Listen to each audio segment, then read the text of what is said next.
I'm Phil Tarrant, co-host of Inside Commercial Property with Rethink Investing. Our friends at Rethink, season 3 I think we're in right now. God, I remember kicking this off during the COVID pandemic when someone had a great idea. It wasn't my great idea, that we should concentrate on commercial investing as a way to help residential property investors maybe think about property differently, change your investment strategy, do things differently. And we teamed up with our mates over at Rethink. Scott O'Neill's joining me in the studio.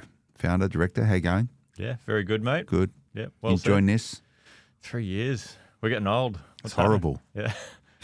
It's horrible. It doesn't feel that long to be honest with you. Nah, I was shocked when I heard it was 3 years. I felt like we've only been doing this for 12, 18 months. This is pretty much the start of the third season. Yeah. Should know.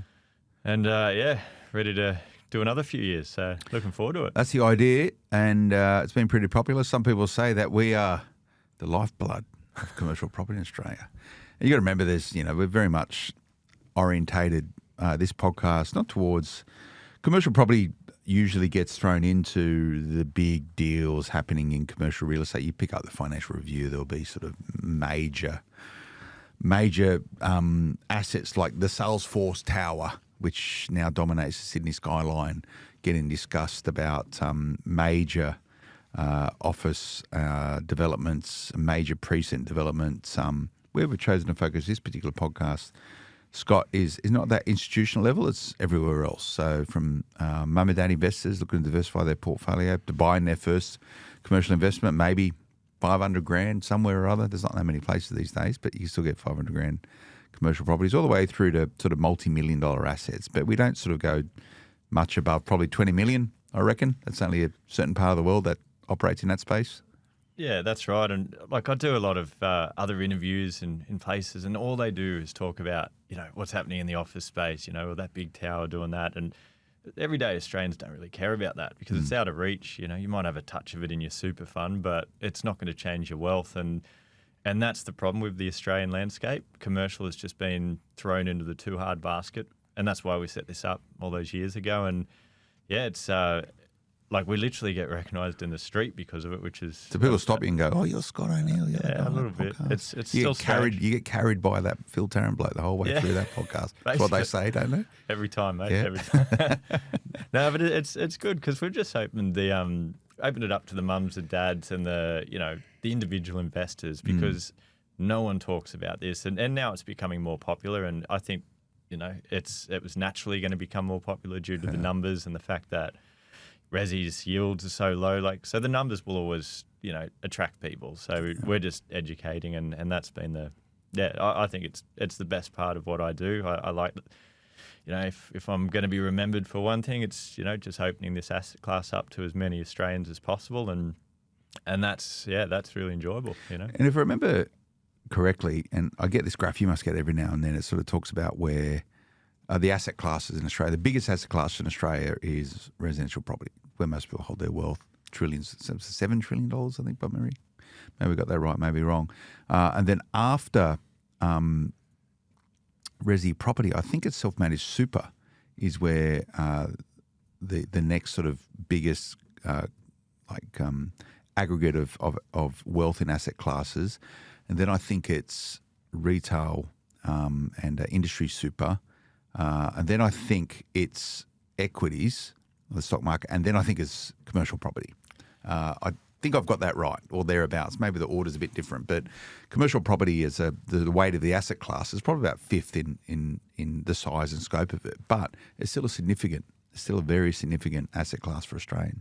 Yeah, and that obviously contributes to the lack of knowledge people have on it. Like there's, it's a relatively high purchase point entry. Like, you can get into equities for very little money and, you can have a little gamble when you don't know anything into that and then learn as you go in. But commercial, it's kind of like you're in the deep end straight up. And, it's not as forgiving as making a couple of bad stock picks for a couple of grand somewhere. Correct. Yeah. But history proves that it is, it's pretty hard to do a bad deal in commercial if you do it properly because it's still attached to property, bricks and mortar, lands, supply. It's You know, I've been working with some statisticians. Because we're releasing our updated book in the next few months, and You can't help plugging that, can you? no, What's it called again? same name. Same name? Yeah, Okay. we're just rehashing it. 2023 edition. Yeah, Okay. basically 100 extra pages, and it's we talk about like the GFC, what properties did well and did terribly in that. You know, what the effect of that was a few years after. Go back and look at COVID, what happened. Which is important because we all invest a little bit differently because of COVID, and more people are in commercial because of COVID as well. Agree. I'll go into these stats in a future episode, but the growth rates since over the last 30 years for commercial, for all asset classes except one, have beaten residential in terms of annual growth rates. Okay. Which was mind-blowing for me because we're all brought up to tell you that residential grows more. Statistically, it's incorrect. Well, I think what we should do then, let's put a marker on that. And once you've got the book done, send me an advanced copy. I'll have a read of it, and we can do a book review. You had the first old school book last time. I did. So. Yeah. You going to sign it again? We'll You're more see. famous now. I'll see you. I saw you on the, what was you on? I was looking at your social stuff the other day. Your chat with Mark Burris around commercial property. Was that around sort of big insto stuff, or was that mum and dad stuff? He started with the insto, as they all do, because everyone relates to, that tower sold at that. Talk about the office market. It's the standard topic. Everyone talks about office when you don't really talk about commercial much because you can relate to it. He delved into, because he's obviously got the lending side of things down pat. So, he understood all that stuff and asked real good questions. He's a bright bloke. He knows what he's on about, so he would have been asking the right questions. Good chat. Good to meet the bloke. Yeah. So, that's cool. And that's it. And anyone largely that has a retail or industry super fund will probably have some exposure to commercial property. They're probably the big insto investors with big industrial blocks where you see Bunnings and Harvey Normans and stuff. A lot of that is normally owned by super funds. Some of it's owned privately. And then the big office towers are largely owned by big super funds, and they like it, right? It's a steady return. They do some creative stuff in showcasing the value of the properties. That's a murky world that no one really understands properly.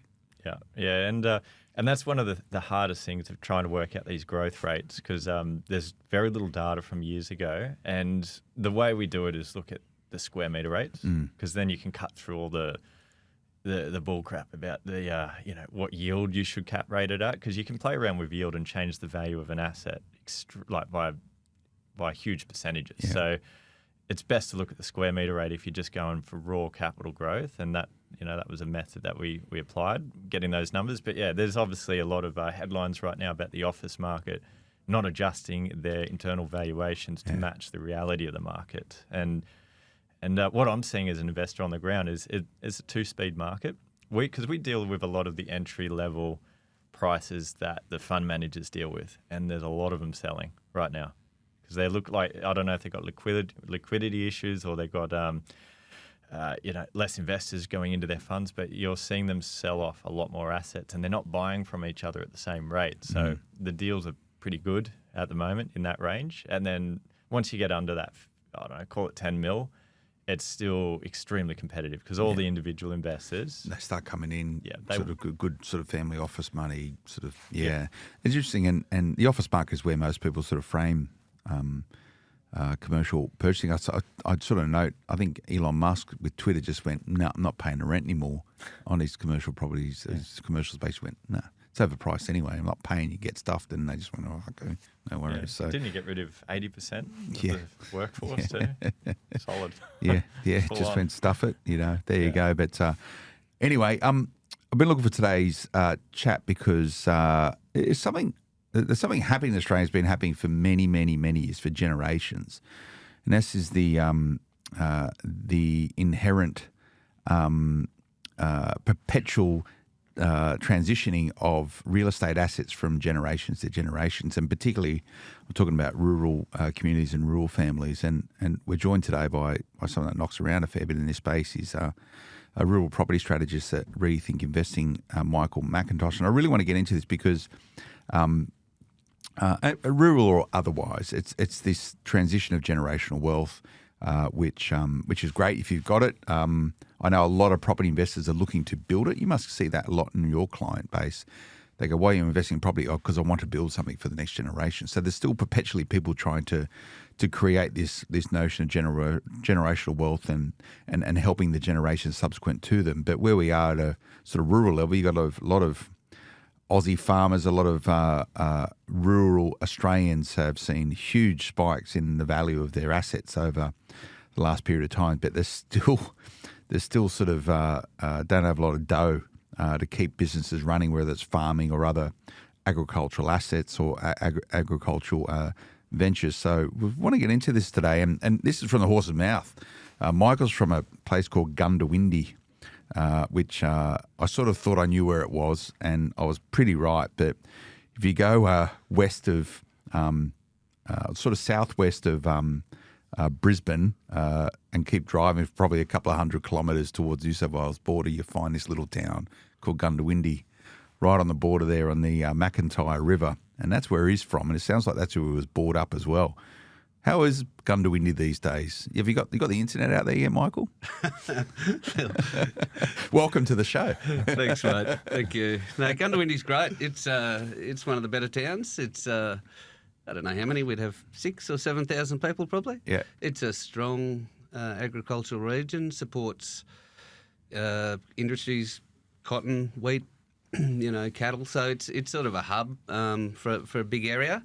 For West, it's about 4.5 hours west of Brisbane, 4.5 as you said, hours. right on the Queensland-New South Wales border. So it's on the Newell Highway, which is the main inland route from Melbourne north. Is that near the Stanhope Ranges? Is that near there? No, don't know. Gundawindi. People in Gundawindi just care about Gundawindi. How big is Gundawindi? 6,000 or 7,000 people, I'd say. Okay, so it's a decent sort of town. Yeah. How many pubs in Gundawindi? It'd be 3 or 4. Okay, what's the best one? They're all good. Yeah? They're all good. I don't want to put any publicans offside. No. Well, it's what are the real estate agents like in Gundawindi? Great. They know what they're doing. They're good, yeah. No. So you're with Rethink Investing, and you sort of focus on rural property, sort of helping Australians generational wealth, sort of transition that wealth through property. You must have seen substantial changes over the last couple of years, Michael, in terms of asset values of farmland and agricultural land versus how much cash farmers have, right? They have great years, farmers, but often they have less than great years, and they always seem like to be crying poor. Farmers always crying poor.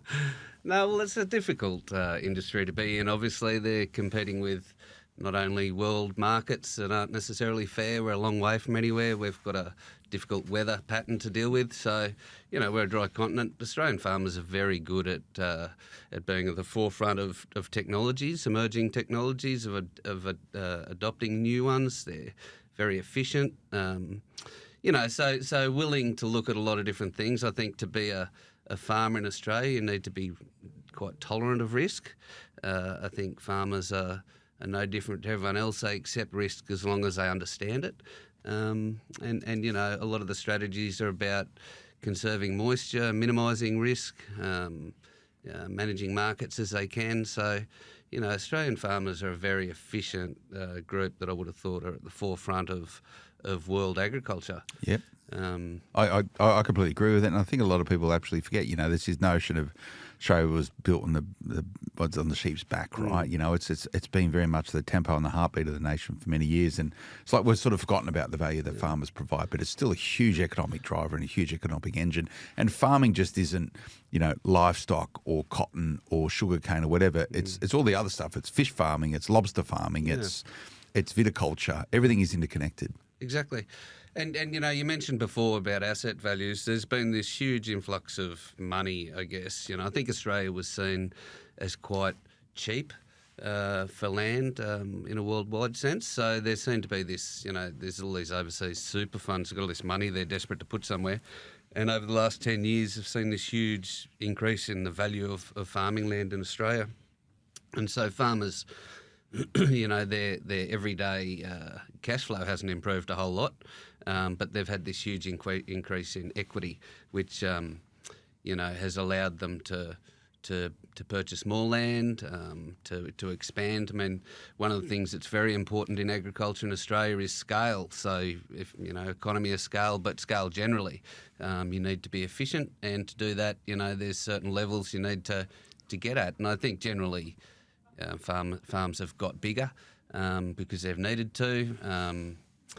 But there's not necessarily a lot more cash in the system. So, when you talk about creating generational wealth, a lot of these are farming families that have done it for a couple of generations. The difficulty is, how do I transition to the next one? So there's the parents that we need to consider. So mum and dad, when they want to retire, how do they get out? They may not have been able to necessarily put a lot of money aside during the period, because there's always this pull. Do you invest in the new planter that's going to help next year's crop, or the new something that's going to help efficiencies that'll have immediate effect, or there's this long-term sort of issue that we all know is there that has to be addressed one day, but are there funds available to do that?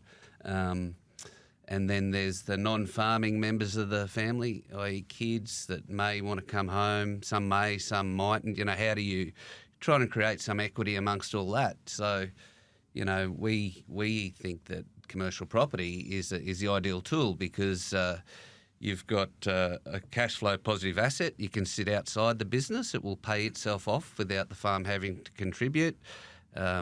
Really, all it's going to tie up in the initial stages is some equity, which potentially is not being utilised anyway. And if they use 100% equity and no cash, it might take 20 years to pay that thing off. But time's your friend. That's great. And if they were to put in, say, $5 million worth of equity, they could potentially leverage that up to 12 or 15 million. And by the time 20 years comes down the track, that's fully paid off with a very significant cash flow coming in. And what that provides is choices. So, people have always wanted to have an equitable and a fair and successful transfer of generational assets, i.e. succession plan. But, they're dealing with what they've got at the time, and often that is a lack of funds, which makes it difficult.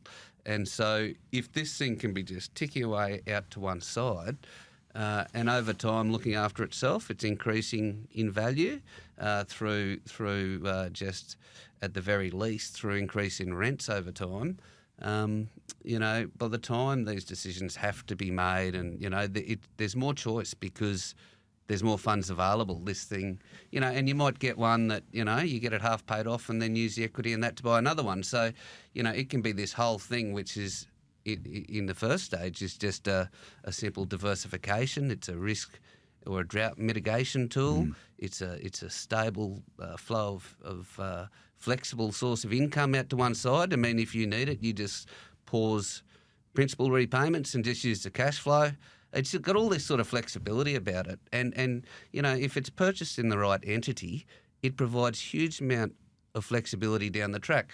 And as you know, time erodes the value of money. So, if people, for instance, get to a stage in their life where they sell the business and no one wants to take it over, the worst thing can happen is that, they put that money in the bank and find that every year it's becoming less and less.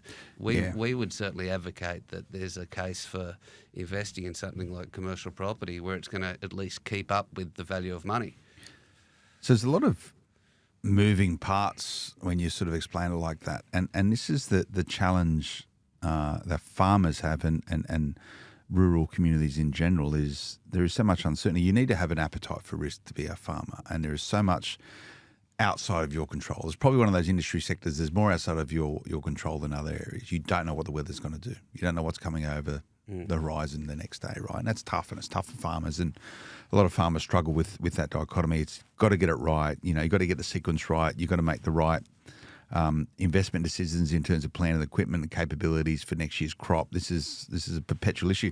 I don't know if you guys you've probably seen Clarkson's farm in the UK. They reckon that's been one of the greatest enablers for farming in the UK, and I think generally because people now have a real appreciation of how tougher gig it is to get right. If you get it right, brilliant, but most of the time it seems to go wrong. So what you're talking about is de-risking it. So how do you use the value, the equity you have in the land that you have to actually diversify? So the question is, how soon do you do that as part of a journey? Because, if you're thinking about if you've got 4 kids, 2 of them might want to be in farming, 2 of them might not want to be in farming. They're going to want their lick of the ice cream of the family assets. So you can start building that outside of it independently for that preparation time. That sounds like smart business. Yeah, well, I think it's like all investment strategies. The earlier you start, the better. It's difficult to think about your retirement when you're, just getting married. Yeah. But that is the perfect time to be starting. For one, as I said, it's just a risk mitigation tool for your business, so that never hurts.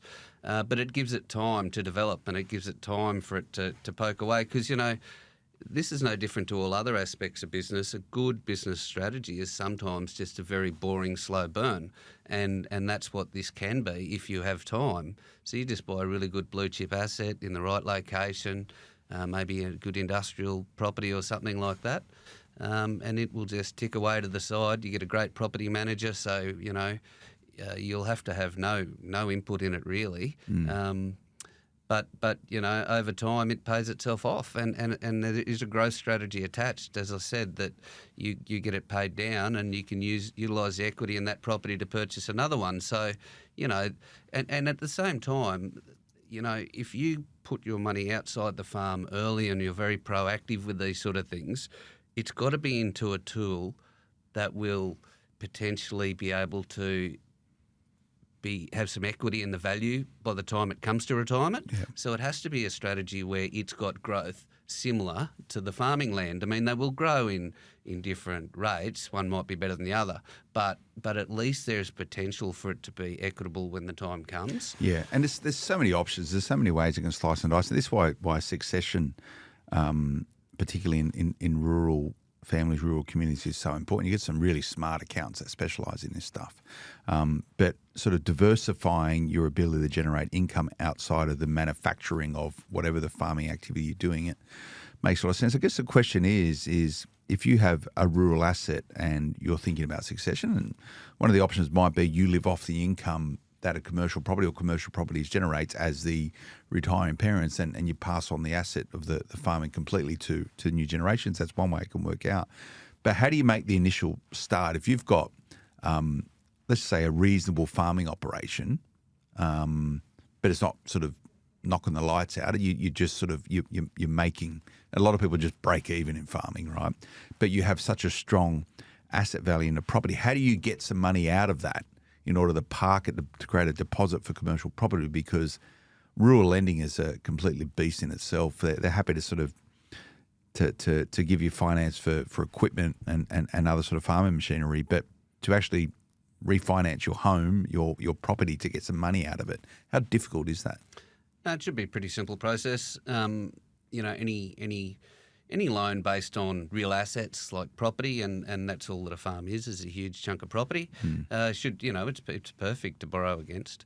And in terms of the cash flow, it's like everything. You need to, doesn't matter what business you're in, you got to understand, what the game is, and really the way you're going to make money out of all property, including rural, over the long term is really capital gain. And so the sooner you start, the sooner you get money outside it. To start is as simple as having a discussion with your accountant, with us, and we can talk through the different asset classes. So, for instance, farmers have a huge amount of autonomy over their land. They don't need to have a committee to decide things, so they would be more interested in, say, freestanding assets, maybe an industrial asset, something like that. The sort of tenants in those sort of assets would be ones that they would get on well with. I think farmers are good with relationships. They understand that all property, and this would be no different, is a long-term strategy. So they're very well aligned to investing in commercial property. I mean, I think often they're no different to anyone else. They may have a unit at the coast, or they might have bought a house somewhere, and they're bit unenthused because it's cash flow nothing. They potentially just got it out to the side for the sake of having it. There's not necessarily a great strategy attached. So I think if we could, and that's all we're trying to do, is just expose them to the idea that there's this commercial property thing out there that can sit there, can pay itself off. It's got this huge attractive thing called positive cash flow that can pay itself off without you contributing over time. And the other aspect that is so important with commercial property, people think when they've signed a contract that they've bought a property. They haven't. All they've done is secured a due diligence period. And so they've got this ability to really consider the property thoughtfully, have more discussions with their advisors as to how it might fit into a longer term strategy, get all the nuts and bolts of this property before they decide. So by the time they've decided and they're actually committing money to it, it can be a really considered, thoughtful investment that fits into an overall strategy, and we can help with those strategies. And sometimes it's as simple as mum and dad or the family sitting down, and they might say, "Look, mum and dad are 55 now. Is it too late?" Well, it's not, because depending on your stage in life and what you're trying to get out of the investment, you may be just looking for a cash flow. So in that case, let's just find a good property that returns 7%, something like that. Still a great property. They're not necessarily worried about paying the property off. They're just going to live off the cash flow. And when that stops for whatever reason, then the kids can take over and start paying it down. So it's sort of, it's going to serve that purpose of helping the parents exit the business. Yeah. But secondly, it's in place for the next generation to take it over, pay it down, and use it for a longer term strategy. And we say that all the time. Some people will say, "Look, I'm 60, and really we're looking at retiring, and we just want to travel around Australia." Great, let's just find a good cash flow positive property that's going to give them the ability to go forward. The other part that can happen is that potentially, if there's money in just invested in the bank and it sort of depletes over time, one of the parents die or whatever, the remaining one is not necessarily left with a whole lot of choices. Yeah. So a continuing amount of cash flow, whatever it is, just flowing through, gives people the ability to continue to remain independent, to have choices, to not be reliant on the kids. It has so many ongoing benefits in terms of how that makes them feel and their mental health. So, it has a simple one purchase has the ability to fulfil all these different aspects, regardless of what stage the business and the partners are in. Do you find most people get succession right, or they typically get it wrong? I think everyone.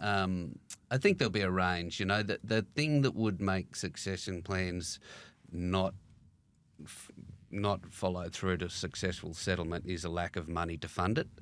And so if there's, so I think sometimes if the kids potentially get frustrated with why aren't mum and dad retiring and leaving us alone, well, maybe it's because there's just mum and dad are very aware that there's not a lot of money in the system for them to take and retire. So they, rather than admit that, they probably feel like they should stay around. And it sort of frustrates everyone, frustrates the parents, frustrates the kids. So I think everyone has their best intentions. I think the important thing to note is that everyone is trying the best with the tools they have available. And that's what we're sort of trying to do, is to say, look, there is this other tool available as well you may not have considered.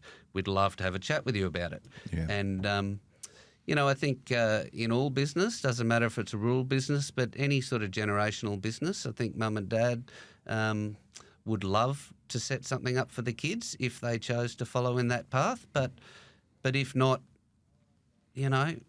having an asset outside the business that's growing in value and providing options for everyone is always going to be a positive move. It's all about those options, and it gives choice in the future, because you don't know how it's going to fall. No. You say you are a farming family and you're part of your own succession story, and you've got the family farm, whatever that looks like, and you're getting married. Like, the time to start thinking about this is then you don't know how many kids you're going to have or you're going to have any kids, but it largely becomes irrelevant if you get started because you get that choice, you know, and in time you might liquidate the farming asset and you've already got assets outside of it, commercial property, for example.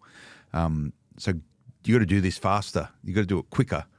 If you're 65 and you start thinking about it, you probably missed the boat, right? That's when you don't have time. At least it's going to provide cash flow. Yeah. So at least you're keeping up with the value of money. Yeah.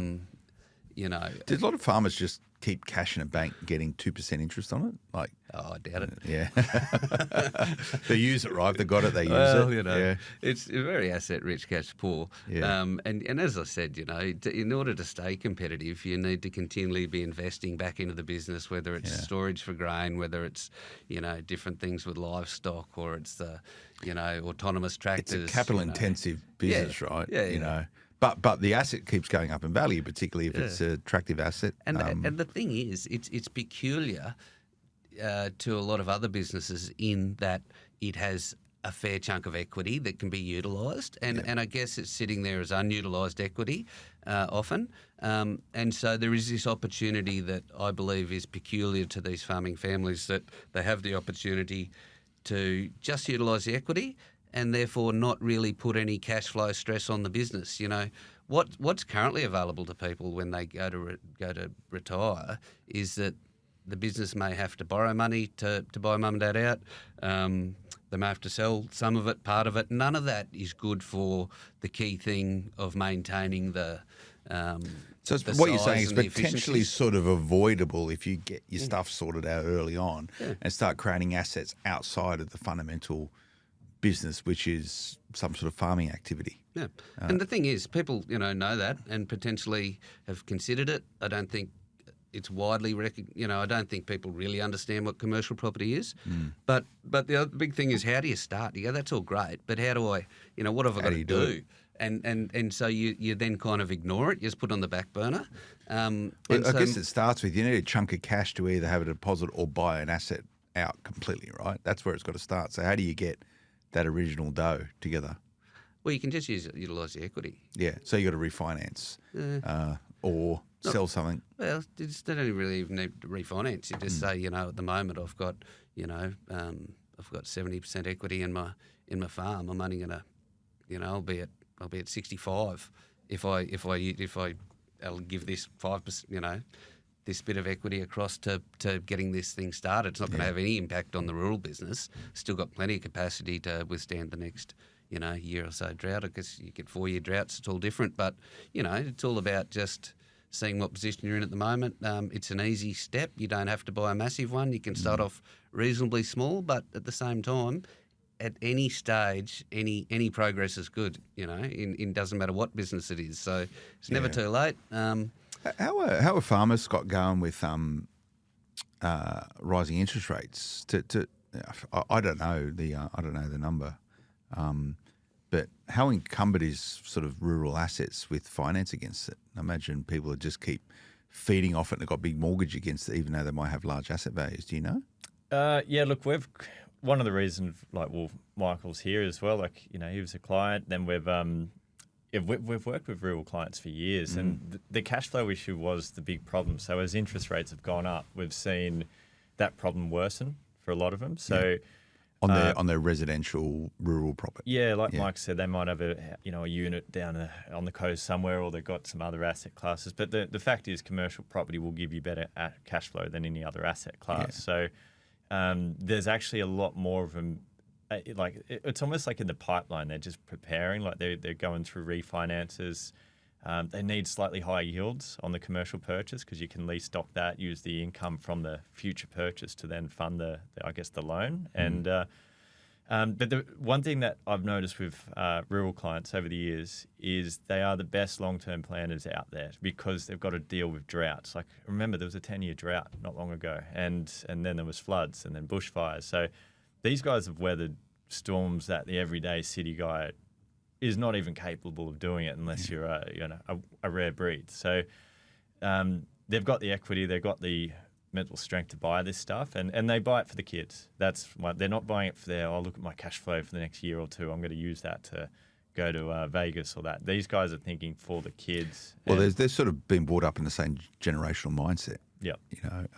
Fourth, fifth generation farmers. There's sort of this rite of passage, right? And there's responsibility that you got to prepare for the next generation. And I guess you want to be able to hand over the reins of the family assets in a better shape than what you've received it, rather than being that person that had to sell the family farm because they ran out of money, right? Yeah, and look, it's very similar to any business. Like, you run a business, you probably want your kids to be part of it somehow. Like, so the difference with rural is, like Mike said, they've got so much equity. So obviously a business will have its valuation, a multiple of its income. But rural has a hectare rate, and they're literally seen these things triple in value over the last decade in some areas. So they've had massive equity growth over large asset bases, and a lot of them don't know what they've got other than trying to expand the farm, and that's why Mike's here to kind of re-educate, because there is a chance to create another business on the side, and that's how commercial property is.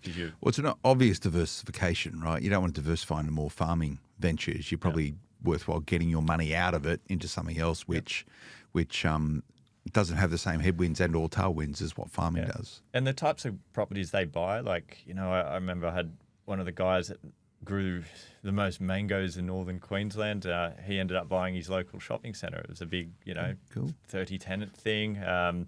Had they love shopping centres because, you come into town and you just resonate with it. It's an easy to understand asset class, that one. Industrial's obviously the big growth headline grabber at the moment. Everyone's starting to go, look, let's buy industrial because the growth rates on the rent are so good. So that's entering the general knowledge sphere now, which 5 years ago no one wanted it. Those are the two main asset classes these farmers get because they can relate to it. And like Mike said as well, a tenant that's in manufacturing or storing of product, you might buy a big refrigeration or cold storage business that stores similar products to what they grow. You understand the contract side of things as well. So some people do vertical integrated, right? So if you're in a business of mangoes, I imagine you've got to put that in cold storage for a period of time before you ship them off to market. So that's sort of supply chain orientated stuff. Exactly. So you can go all the way down the line to the consumer. And you deal with the logistics side of things on the warehouse side, and obviously the supermarket at the other end. So and these require large amounts of equity, these types of purchases, and not many individuals have that. But if you're lucky enough to be a fifth generation farmer, then you're probably sitting on a pretty big payload. And it's a sort of a light bulb moment for a lot of these farmers when you go, you can use all of this to do this over here and it's not really going to impact you too much. Yeah. Do they get it?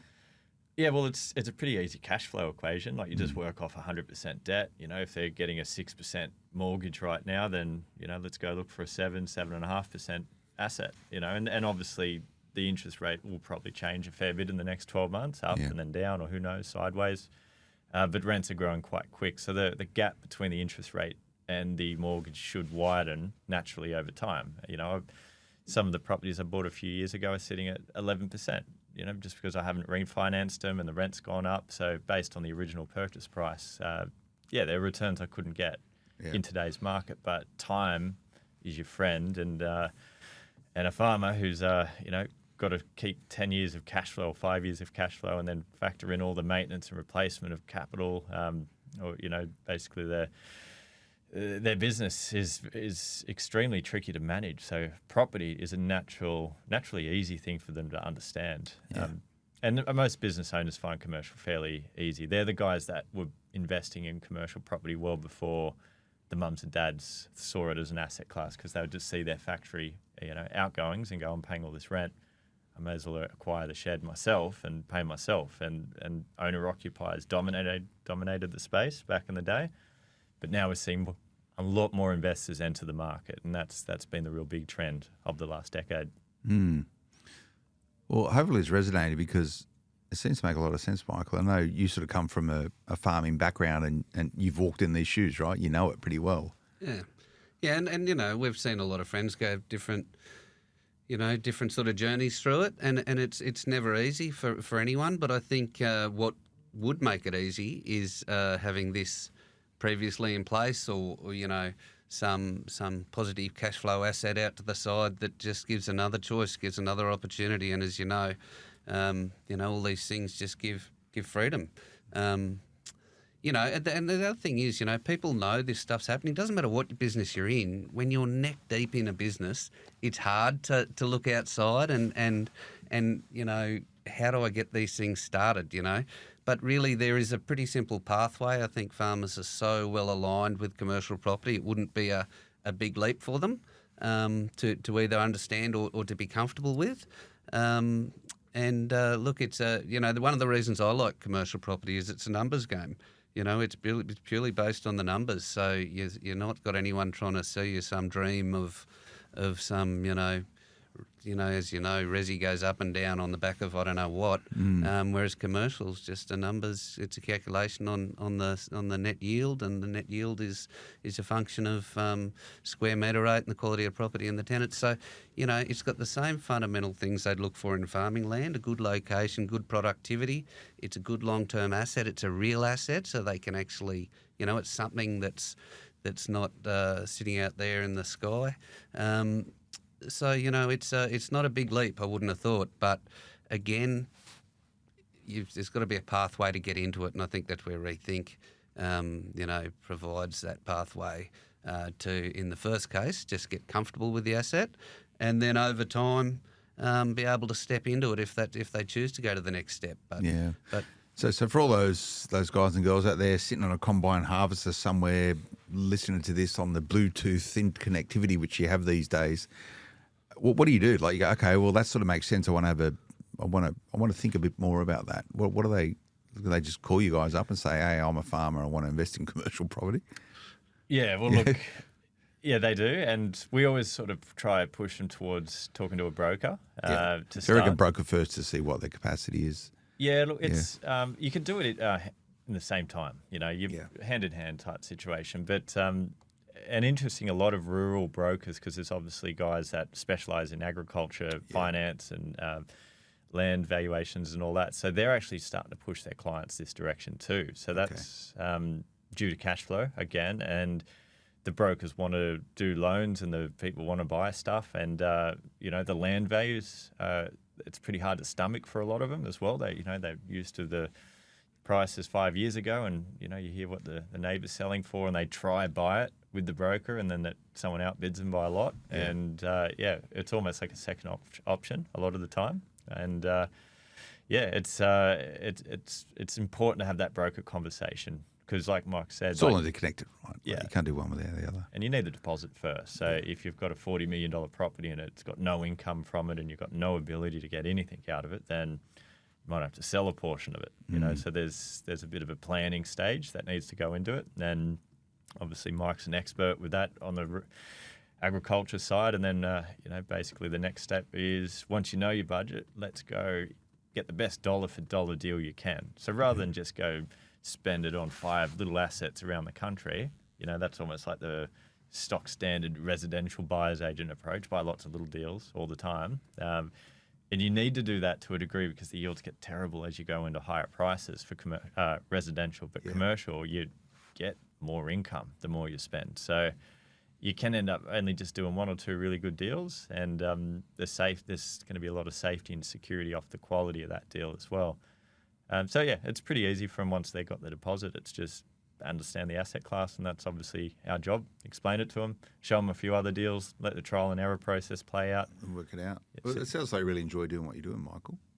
Yeah, I love it. I'm really passionate about commercial property, and over time, it just sort of it became this obvious next move for me. But also I thought about my friends and people I knew who had struggled with these things and have it coming up.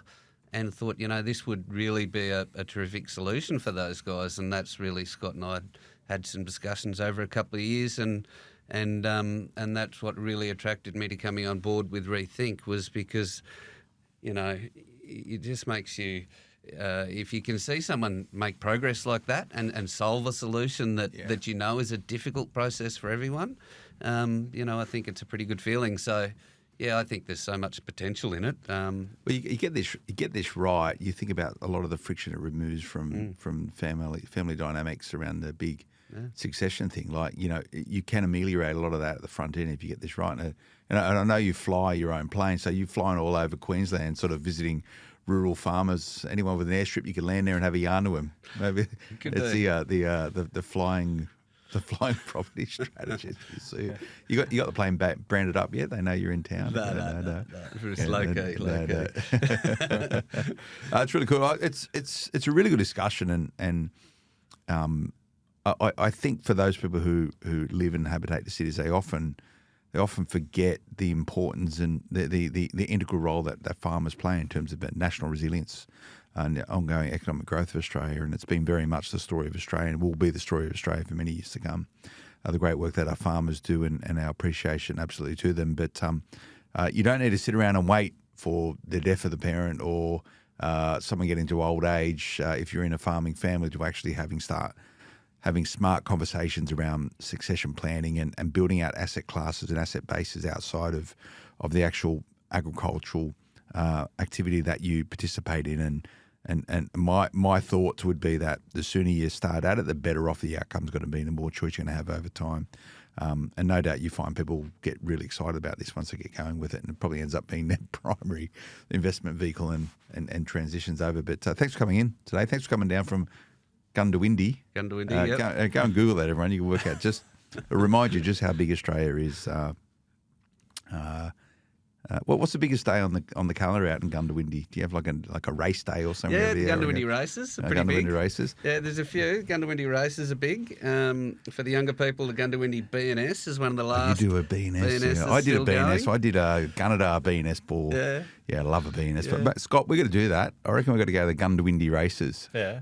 Let's go. Let's do it. Take his private plane. I'll get a tent. Yeah. I'll get a tent next year. Yeah. Can you get a tent for the Gundawindi? Rethink investing. Like a hospitality. Yeah, you go. All right. I reckon you guys have got to do all your rural clients. You invite them over the Gund. Like for rural people, it's 500 k's away. It's just down the road. Yeah, no worries. All right, Gundawindi races it is. Catch up. If people want to have a chat with Michael, Scott, what's the best way? Just info@rethinkinvesting.com.au and just mention. Where you're from as well. Like if you're from the rural side of things, there is a resource here that is a massive advantage. I think like there's no one in Australia doing what Michael's doing, and I think it's invaluable for him. And even if it's just for a chat about the potential, and you may not do it for a 5-year period. Like again, farmers are long-term planners, slow movers generally. I've had meetings with clients 5 years ago that signed up last year. 4-year wait. So it's all. And I know farmers like a good yarn. You're just happy to have a chat with people. They've got any problems or concerns. They're happy to confide in you and what's going on and how you can find a solution for them. Yeah, everyone's got an interesting story, so it's always good to have a chat. And and it's the same applies to any generational business. The same issues exist and the same solutions. So the team's always there and more than happy to have a discussion. And just a general yarn is often what people want in the beginning, just to open the door. Well, it's going to start conversations, right? When you're sitting around for your Sunday dinner as a family, you can start talking about succession in a positive way. And I imagine that's the best outcome when succession is open, planned in an environment which is conducive to outcomes rather than the negatives of succession, which I'm sure happens. But go and get in touch with the team over at Rethink Investing. It's a really good story. I'd like to chat with some rural clients if you can find them and get stuck into it. That'd be really good. How they've made that transition and change, rethinkinvesting.com.au. You can check it out there. That's Scott O'Neill and Michael McIntosh for Rethink Investing. We'll get them back again soon. Hope you enjoyed that, everyone. There's lots of other episodes. Very different, this one, Scott, from what we normally would do. And you see the expansiveness of this discussion, this dialogue that myself and Scott are having around commercial property. We'll see you again next time. Until then, bye-bye.